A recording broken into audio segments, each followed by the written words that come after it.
ஸ்வாதி 2 பேருமே ரீசெண்டா ஒரு அவார்ட் ஃபங்ஷன்ல பார்ட்டிசிபேட் பண்ணியிருந்தாங்க. அப்ப எடுத்த இந்த பியூட்டிஃபுல்லான ஃபோட்டோவ ஷேர் பண்ணியிருக்காங்க. 2 பேருமே பார்க்கறதுக்கு அவ்ளோ கியூட்டா இருக்காங்க. 3 முடிச்சு சீரியல் ஷூட்டிங் ஸ்பாட்ல எடுத்த சில மேக்கிங் ஃபோட்டோஸ் அண்ட் வீடியோஸ் எல்லாம் ஷேர் பண்ணியிருக்காங்க. 3 முடிச்சு சீரியல் ரொம்பவே பரபரப்பா போயிட்டுருக்கு. ரஞ்சித் பத்திய உண்மைய மாதவி கிட்ட நந்தினி சொல்லியிருந்தாங்க. நம்ம எல்லாரும் எதிர்பார்த்த மாதிரியே மாதவி நம்பல. வீட்ல இருக்க எல்லார்கிட்டயும் சொல்லி நந்தினிய ரொம்பவே அவமானப்படுத்திட்டாங்க. நந்தினி சூர்யா கிட்ட ரஞ்சித் பத்தி எல்லா விஷயத்தையும் சொல்லியிருந்தா இவ்வளோ பிரச்சனையே இருந்திருக்காது. சூர்யா எல்லாத்தையுமே பார்த்துட்டு இருந்திருப்பாரு. ஆனால் நந்தினி மாதவி கிட்ட சொல்லி அவங்க அவமானப்பட்டது தான் மிச்சம். ஃபேன்ஸ் எல்லாருமே நந்தினி ரொம்பவே போல்டாக இருக்கணும் அப்படின்னு எதிர்பார்த்துட்டு இருக்கோம்.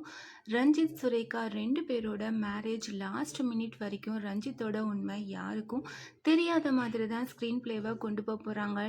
சூர்யா நந்தினி 2 பேருமே லாஸ்ட் மினிட்ல ரஞ்சித்தோட உண்மையான முகத்திரைய எல்லார் முன்னாடியும் கிழிக்க போகிறாங்க அப்படின்னு நினைக்கிறேன். ஆனால் ஃபேன்ஸ் எல்லாருமே நந்தினியோட கேரக்டரை இன்னுமே போல்டாக காட்டுங்க, ஹீரோயின்னா போல்டாக இருக்கணும் அப்படின்னு அவங்களோட ரெக்வஸ்ட்டை கண்டினியூஸாக வச்சிட்ருக்காங்க. நந்தினி மாற்றி மாற்றி வீட்டில் இருக்க எல்லார்கிட்டையும் அவமானப்படுறத ஃபேன்ஸ் எல்லாராலையும் ஏற்றுக்கவே முடியல. ஃபேன்ஸோட ரெக்வஸ்ட்டை ஏற்றுக்கிட்டு நந்தினியை ரொம்பவே போல்டாக காட்டுற மாதிரி ஸ்க்ரீன் பிளே அப்கமிங் எபிசோடில் வரும் அப்படின்னு ரொம்பவே ஃபேன்ஸ் எல்லாருமே எதிர்பார்த்துட்ருக்கோம். 3 முடிச்சு சீரியல் ஷூட்டிங் ஸ்பாட்டில் எடுத்த இந்த ஃபோட்டோஸ் அண்ட் வீடியோஸ் எல்லாம் பார்த்து நீங்கள் என்ன நினைக்கிறீங்க அதை கமெண்ட் பண்ணுங்கள்.